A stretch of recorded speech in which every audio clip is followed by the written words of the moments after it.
Bonsoir, voici l'analyse technique du CAC 40 pour le 4 avril. Alors, avant de commencer, il est recommandé de bien connaître les produits que vous employez, que ce soit turbo, certificat, titre ou bien encore le Forex ou le CFD. Alors, je vais attaquer tout de suite par le calendrier économique. Alors, le calendrier économique aujourd'hui, donc on a une mauvaise statistique américaine, ce qui a créé un trouble sur les marchés, de plus que l'indice ISM a été mauvais, donc ça a accentué cet effet.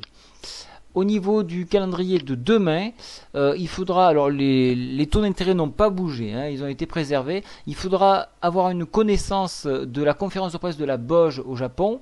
On n'a pas d'heure précise. Le PMI italien français qui tomberont donc à 9h43. Ça sera intéressant. Le PMI allemand 9h53, ça peut être très très intéressant effectivement.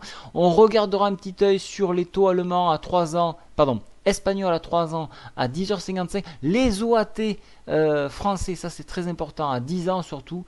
Le relevé des taux d'intérêt en Grande-Bretagne n'est pas de grand intérêt. Ici, donc, on n'attend pas de relevé d'intérêt au niveau de la zone euro. On devrait s'établir à 0,75, donc il n'y a pas de surprise à avoir. Les revendications chômage aux US à 14h30, suivi de la conférence de presse de la BCE qui donnera vraiment le grosse direction de la journée, ainsi que les demandes d'indemnisation de chômage permanente aux US. Bien évidemment, 16h30, la Fed parlera, donc Bernanke sera aux commandes. Donc une très grosse journée, comme vous pouvez le constater, demain. On saute tout de suite sur l'analyse technique. Alors hier, en conférence, je vous ai présenté l'éventail de Gann pour expliquer le rebond technique que nous avons eu ici. Vous avez vu qu'on s'est appuyé ici. Aujourd'hui, nous avons soufflé un peu. Nous avons un Aramis ici à ce niveau. Et nous sommes quasiment appuyés sur la MM7. D'ailleurs, actuellement, nous sommes en plein rebond. Nous sommes à 3764 aux dernières nouvelles. Donc c'est un Aramis et haussier. Donc du fait que nous n'ayons pas enfoncé la MM7, le mouvement haussier est toujours préservé, donc faites très attention. Sans cassure des 3748, on n'ira pas chercher les 3738.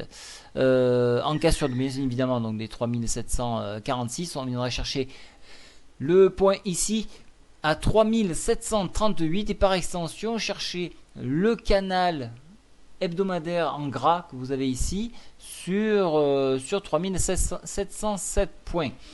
À la hausse, donc revenir au contact des 3754, je rectifie, 3770, on ira chercher la résistance 3782.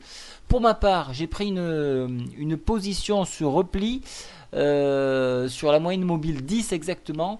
On verra ce que ça donne, mais j'ai qu'une petite prise de position pour la hausse.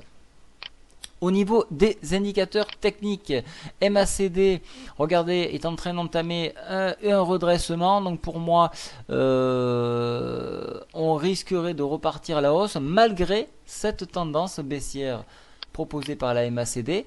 Le stochastique, quant à lui, est à la hausse en zone neutre. Le checking money flow, et là regardez, il y a une petite descente. Alors regardez, on voit une petite baisse. Donc les bulles hésitent, ce qui est normal quand même. On se prend un moins 1 et quelques. Donc il y a des interrogations. Donc alors, est-ce que c'est une prise de bénéfice pour repartir de la hausse ou est-ce que c'est vraiment un début d'amorce baissière? Le temps nous le dira. Voilà, petit point rapide sur les indices. Alors le SPI 500 se trouve sous sa barre oblique, sa barre de résistance 1662. Le France 40 hésite à repasser au-dessus d'une résistance à 3765 ainsi que son pivot 3767. Donc ça, la bataille va se jouer ici. Petite indication sur l'eurodoll. L'eurodoll a tendance à repartir sur une hausse, mais attention sur les unités courtes, il semblerait qu'on ait déjà besoin de consolider. Et je voulais regarder le DAX également. Le DAX est plutôt sur une configuration baissière, mais attention, en unité courte, le Dow Jones, unité courte, un essoufflement semble apparaître à la baisse, donc soyez très vigilants. Petit œil sur le silver est baissier malgré la remontée ici. Les supports sont préservés sur 26,91. Donc